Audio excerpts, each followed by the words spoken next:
his shot so he's comfortable and gets back into a rhythm. Yeah, I've been there as a player where you just don't believe right now that the ball's going in the basket. You're trying real hard. You're putting in extra time and shots. And all it takes is a couple in a row to go down. And Trey Kell will be on his way. But I think the strength of his game offensively is getting to the basket. Getting inside the lane, feeling contact, and working off of that contact and getting to the foul line. He's a very good foul shooter. He's not at this level right now. He's not a great catch and shoot guy. That can come though as he keeps working. But get your confidence by getting in closer shots and getting to the free throw line.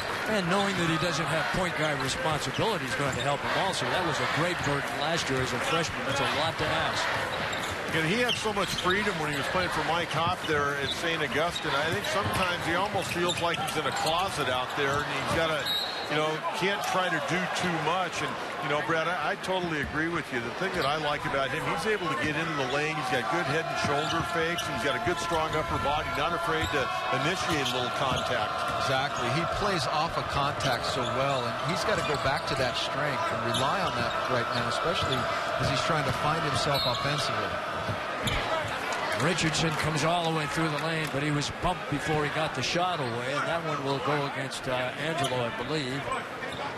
Well, I don't know about you guys, but I'd love to play for Steve Fisher because you're on that court. He instills a lot of confidence. You miss one or two in a row, he doesn't pull you from the game. Now, he might pull you if you don't hustle or you miss a defensive assignment. He thinks you're tired, but he doesn't pull you from missing a couple of shots. Well, not only that, I also think he gives his players a tremendous amount of freedom, but if you abuse that freedom, then you're going to come sit next to him and his coaching staff.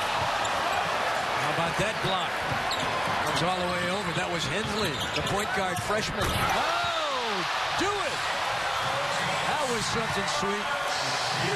Trey Kell, that's another strength that he has. He's a versatile guard.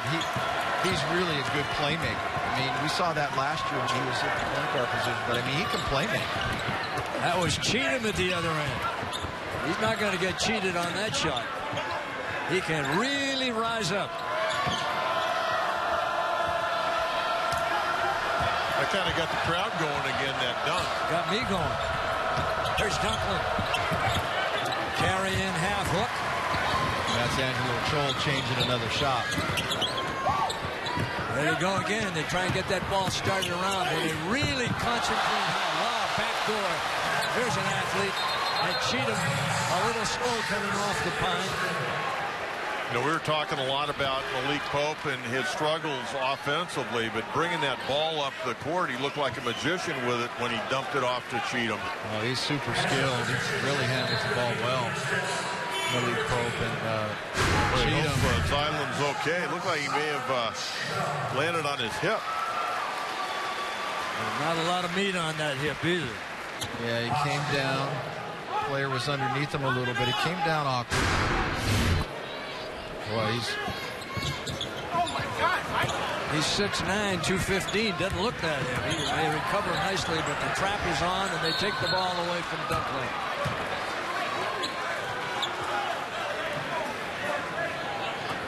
And Tom Abdenauer attending to Cheatham. And up for that block, Cheatham with the nice break. And that creates what? An easy basket on the other end. When you block a shot and keep it in play like Cheatham did, boy, and you run out, you got numbers, that's what's going to happen. Well, you brought up a great point. He kept it in play rather than trying to fly swat it into the third row. He's got numbers already. Not too many minutes, but 7 points and 4 rebounds. Cheatham's a dandy. Going to be really good. This Aztec team's going to be real deep. Once they sort everything out, it's going to be a really deep basketball team.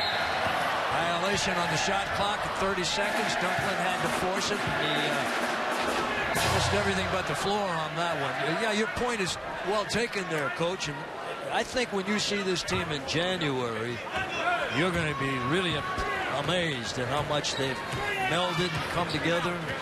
That's the key. If they can get it, work it out by January when they're in conference, that's when you want to really see the Aztecs this year. Right now, you're trying to blend in a lot of young guys. This fellow right here, Pope, played very little the last 4 years, as I mentioned. Hensley, He's a freshman. And here he is playing at a major D1 level for a coach like Steve Fisher. Well, and Brad, there are going to be some growing pains with this basketball team because you've got a lot of youth. You've got a tremendous amount of talent, a tremendous amount of upside, but you've got a lot of youth, and with youth, you're going to make mistakes. You are, and let's start with the point guard. I mean, Jeremy Hemsley's a freshman, and he's the quarterback. He's the leader on the floor, and he's got to find his way.